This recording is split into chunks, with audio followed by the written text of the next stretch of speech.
આજે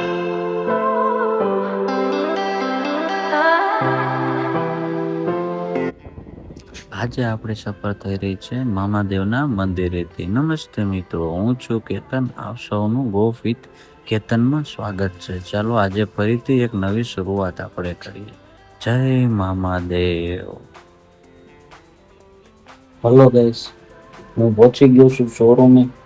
આજે હું તમને દેખાડીશ ગાડી સર્વિસ કઈ રીતના કરવી, ગાડીમાં શું શું આવે છે, ગાડીને કઈ કઈ રીતના ફોલ્ડ થાય છે, એ બધું હું આપણે તમને દેખાડીશ. દીપકભાઈ અમારે ગયા છે ગાડી લેવા, એ આવી જાય પછી આપણે જોઈએ ગાડીની સર્વિસ કઈ રીતના કરે છે ને દીપકભાઈ તે. મારે જો ગાડી એક સર્વિસમાં પડી છે, એની જ આપણે સર્વિસ કરવાની છે. તો જોઈએ એમાં શું શું આવે છે ગાડીમાં સર્વિસ કરવામાં, ને આમાં શું શું ફોલ્ડ છે એ પણ આપણે જોવાનું છે આજે. મારા કાકા ગાડી કઈ રીતના ચડાવે ને જો.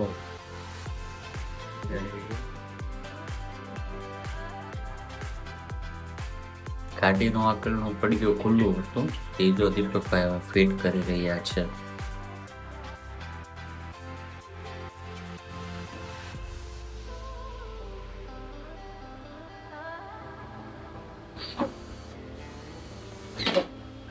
ભાગી નહીં.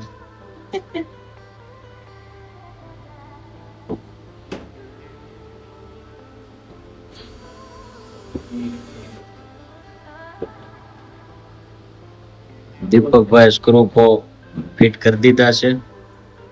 ક્યાં દીપકભાઈ? ગુજરાતી બોલતા હિન્દી બોલ. આપણે ગુજરાતીમાં જ કરવાનું છે. 18 સ્ક્રૂ ખોલ્યા હતા, 4 વધે છે. તારો આમ એક કોઈ કાઈ દેવી ન દે બાપને ચાલે આ પૂરું થઈ ગયું.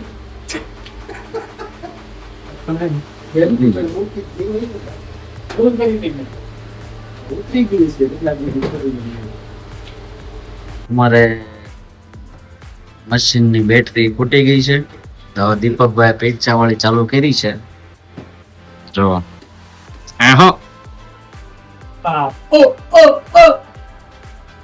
અમારા દીપકભાઈ એક ગાડી સર્વિસ કરી નાખી છે, હવે બીજી ગાડી લઈ રહ્યા છે સર્વિસ. એ છે મેં જોયો આટો કાઢી તે હું છે ની અંદર. આ તો અલગ જ લોક નાખી છે. આ એક ગાડી છે, અમારો જ મોડેલ છે, અમારે કસ્ટમરની ગાડી છે. અત્યારે એને હે ને ગાડીમાં કાંઈ જેવી હું લાઇટ ચાલુ કરીશ ને એટલે જો એરર આવી ગઈ. આ એરરનો મતલબ એવો છે કે અર્થિંગની એરર છે. જો લાઇટ બંધ કરી દે એટલે એરર હોઈ જાય, ગાડી ચાલુ થઈ જશે. ને આ દબીને એટલે પાછી રનિંગ મોડ વયો જશે અને એરર આવી જશે. એટલે આનો મતલબ એવો છે કે ગમે એને અર્થિંગમાં ફોલ્ટ છે ગાડીમાં. એટલે હવે આખી ગાડી ખોલશું અમે અને એમાંથી અર્થિંગનો ફોલ્ટ એટલે ક્યાં આવે છે એ પણ હું તમને સમજાવું. એ અર્થિંગનો ફોલ્ટ ખાલી હરખો થઈ જાય એટલે ગાડી પાછી રનિંગ થઈ જાય, એ પણ હું તમને દેખાડું. ચાલો, ડીકી ખોલ નાખી છે અને અહીંયા જો આ વાયર આવે છે લાઇટનો, એ લાઇટનો વાયર જે છે ને એ નીકળી ગયો હતો ને જો આ રીતના થઈ ગયું.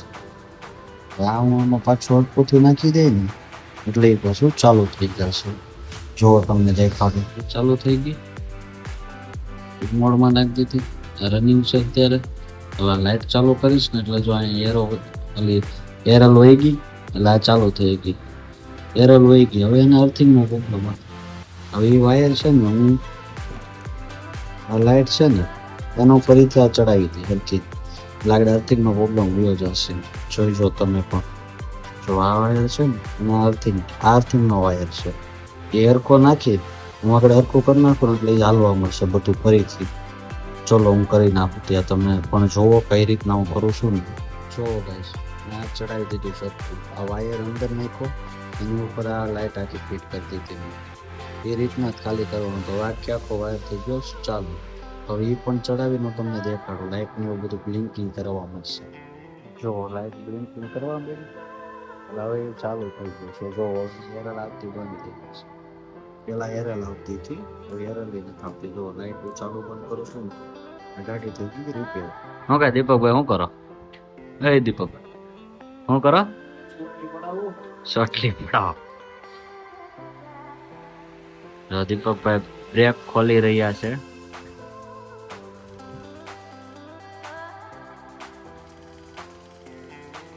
આ ડિસ્ક બ્રેક છે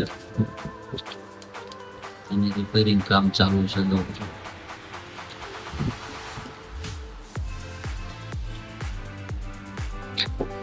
પગ પર પાછળ ખોલે છે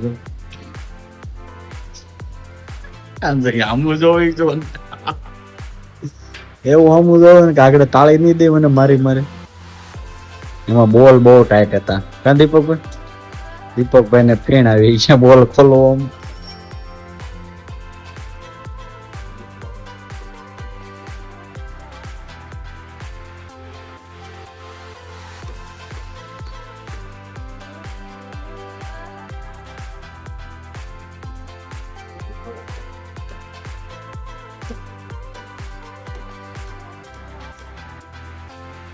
પછી દીપકભાઈ ગાડી ફિટ કરતા હતા તે અમારે એક કસ્ટમર આવી ગયો એટલે હું કસ્ટમરને સમજાવવા તો બહાર આવી ગયો અને પછી અહીંયા જો શાંતિથી ખુરશી ઉપર બેઠો છું અને કોમ્પ્યુટરમાં કામ કરું છું અને મળીએ આપણે નવા બ્લોગમાં અને તમને જો મારો બ્લોગ ગમે ને તો લાઈક કરજો શેર કરજો અને સબસ્ક્રાઈબ કરજો ચાલો આપણે મળીએ નવા બ્લોગમાં.